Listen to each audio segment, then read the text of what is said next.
Welcome to Between the Notes. I'm Philippo, the Musical Alchemist. And today we have taken a field trip out of our normal milieu into the beautiful home of my guest here, Dawn Cartwright. And she is going to speak to us about Tantra, and she's someone who's worked in this field for over 20 years. She gives workshops and classes here in Los Angeles, and I think she has some fascinating things to share with us about resonance, about creating harmony in partnerships, and more aliveness in our general lives. Yeah.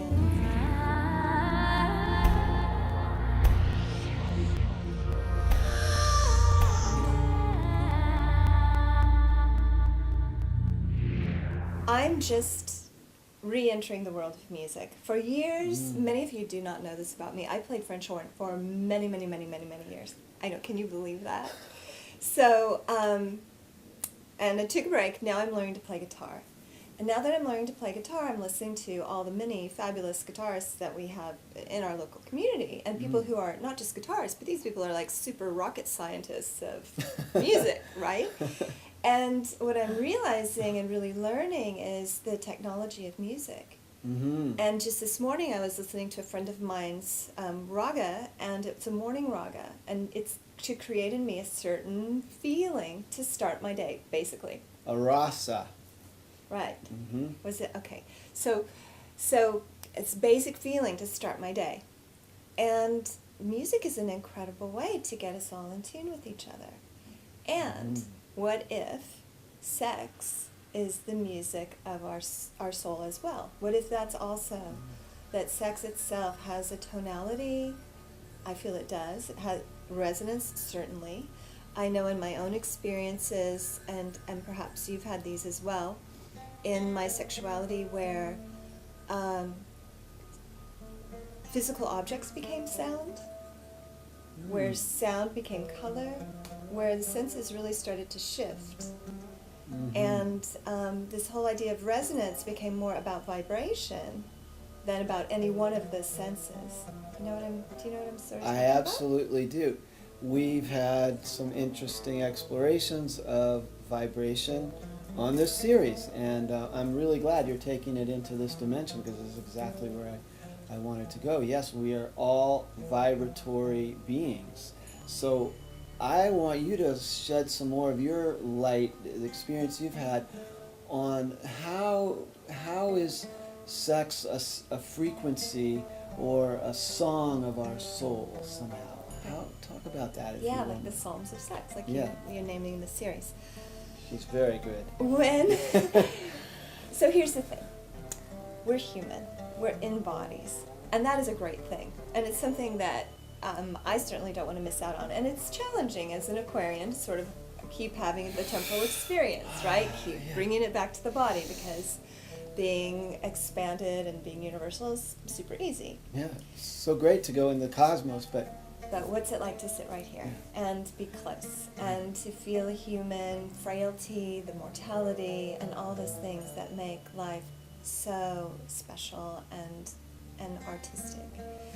And so in my exploration of Tantra, it's been a journey for me on how close can I allow myself to be to others, to my beloved, whom I'm with in every moment, and how I do that through touch and through physical experience. I feel like there's a certain place of relaxation and comfort and satisfaction that I can definitely access on my own, whether it's in meditation, in a yoga class, making love to myself. But there's something about being with a partner. There's really something about one and one is far more than two. And this is what really excites me and keeps me more interested and more hungry and more enthusiastic about Tantra. The deeper I explore and deeper I go into it, is that when you and I sit together, I mean, it's pretty obvious. We sit together, we have a conversation, and topics come up, new ideas, new perspectives come up that neither of us could have had on our own separately. That's true. When we come together and we make love, the same thing happens. I have my inner experience. I have my inner experience of you. I have my outer experience of you, and you have the same on your side. And then in that, there are new, I like to think of it sort of new colors or facets or vibrations. New harmonic resonances and tones together. Right, which already all exist.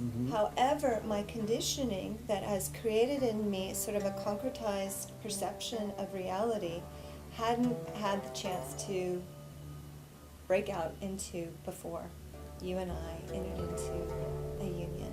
Now, how does that happen? I mean, this all sounds great, right? And here we are in the Aquarian, like, wow, this sounds so amazing. It's such an amazing idea. It's all in the idea realm, right? So I like to bring it down rubber to the road. That's my whole theme, is like, how do we make this practical?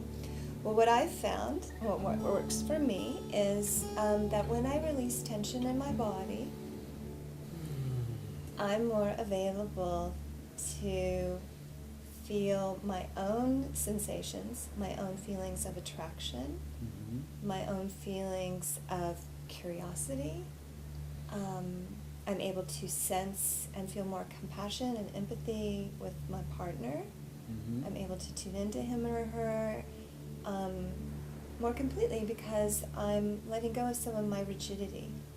Now, rigidity is an interesting thing because there are many layers of rigidity. One is I might have preconceived ideas about what a man's like based on the last 20 men that I've dated and had, experiences with. But the thing that I think is important to realize is that creates tension inside my body.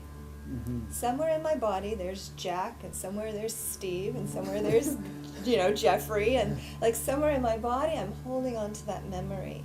So then Philippo comes in and he's bouncing off Jack and Steve and Jeffrey and all these other men, and it's less likely that I have a clear picture of reality. I'm in my past experience or conditioning as opposed to being in the incredible offering of resonance with Philippo. So using these tantric practices, which are really, what I love about tantric practices too, are they're based on things that we do every day, and they're based on the body for the most part, and sound and the senses.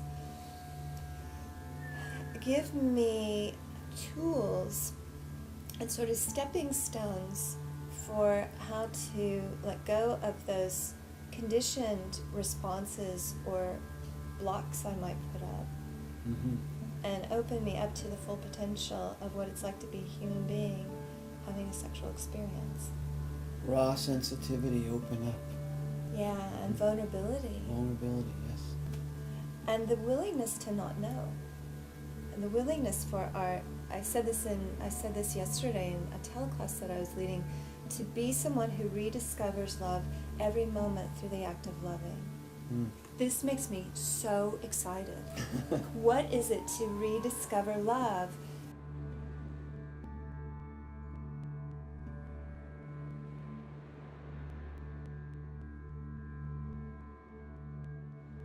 Well, I'm so happy that I get a chance to share this with your community. I'm teaching a 10-week telecourse that's called Be Fully Alive Plus. My work centers around becoming fully alive and using or exploring our sexuality as a way of becoming more fully alive. And for those of you who are watching this video, I'd like to offer you a special gift. The 10-week course is $400, but for all of you, when you go onto our registration page, there's a link here. We'd like you to enter in the word harmony, and you'll get $100 off the 10-week course. So it's yours for only $300. So I want to thank you for going on this amazing journey with me, exploring resonance and aliveness, and for giving your gifts to all of us today. Thank you so much, Dawn. Thank you, Philippo. Yes, Namaste. yes. Thank you.